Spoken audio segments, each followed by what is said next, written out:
it was all for that.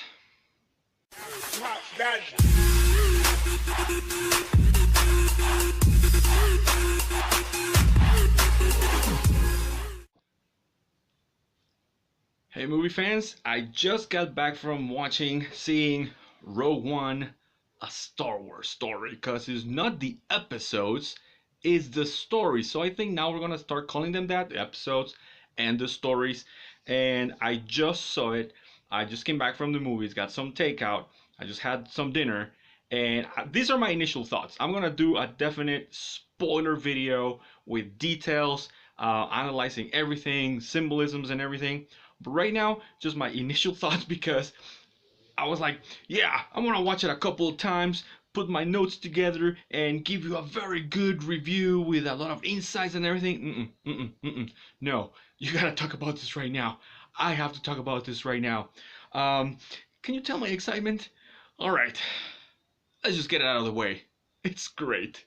It's my favorite movie of the year. It was my most anticipated movie of the year, and it delivered in so many ways. So I'm really excited and I really want to talk about it. I'm not going to go into details, and remember, this is a spoiler free video, so feel free to watch and then we'll do the analysis. But initial thoughts? Alright, let's just get the negatives out of the way. Are there negatives? Well, I don't know if negatives, but things that didn't thrill me as much, or maybe at this point I'm just nitpicking because the movie was so good that let's just address those issues first. Okay, the pacing. The movie starts and it gives you a nice setup of everything that's going on around you. You really get a sense of what's going on, of the places, of the scale of the story. However, it does take a bit to get to the good part, all right? Even though everything that you're watching is really important, and once you sit down to analyze everything that went on at the beginning of the movie, you're like, yeah, that was important. Yeah, I had to see that. Um, I don't know. Maybe it was just the anticipation that I wanted to see so much already from the get go. That maybe that's why I felt like it was a little slow at the start. But man, once it was firing on all cylinders, dang, just the payoff just to get to the third act of the film, it was just worth it. All right. So if you're watching the movie and you're like, oh man, I thought it was gonna be better than this, dude. It's just for a few minutes, all right, and it's just at the beginning. You're gonna love it. You are going to love, especially just the third act alone, and we're gonna get there. Is worth the wait. All right, so it's just a little bit more of anticipation. Number two, the music. The Star Wars score is so iconic. It's part of why Star Wars is so big and so amazing, and you get the chills from the music alone. And there are so many great themes.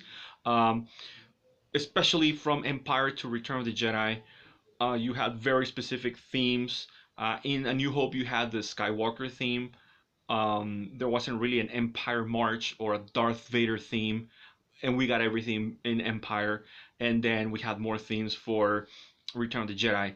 However, the music here, it's hit and miss sometimes, at least for me, because I just love musicals, the scores, the soundtracks, and it's something that I pay attention to. I have the entire collection of the entire Star Wars saga, all the soundtracks. Um, and here, sometimes it felt like, okay, it's gonna pick up, and it starts to pick up, and then all of a sudden, it does not feel like a Star Wars movie with the music. I understand why they're going in a different direction, and so it's understandable why they're doing this.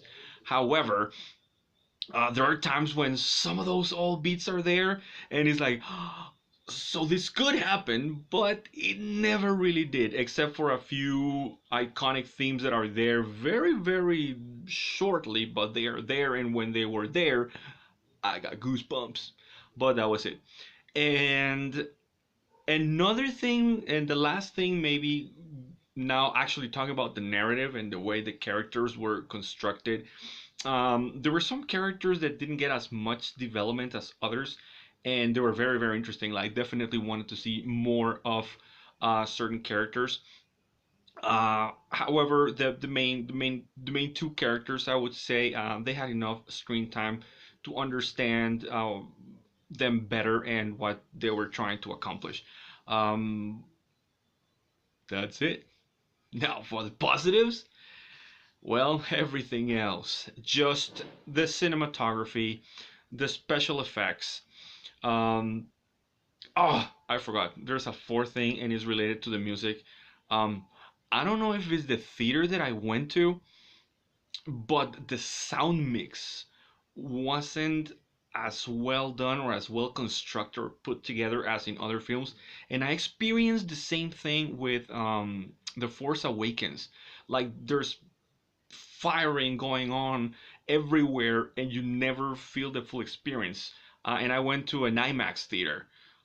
They're supposed to be top of the line and the sound is supposed to be the best. I don't know, but it failed to capture me. Um, it did not go hand in hand with everything that was happening on the screen that was awesome, like the special effects and the X-wings, man, the X-wings, Tie fighters, the AT-ATs, walkers, so everything. Um, like I said, the cinematography, the special effects, um, everything was so great. Another great thing about it is that they did not rely on nostalgia as much. The Force Awakens, it was very entertaining. It was fun. However, it was just a rehash. They played it so safe. It was A New Hope beat by beat. There was nothing new. Like you didn't feel like the stakes were that high, even though you knew what was going on. Over here, the scary part going in was like I know how it ends. How are they gonna keep me interested and invested if I already know the end of the movie? And they did it. The pacing was great towards the end. Um, the way they put the whole story together, how everything was just building up to the finale.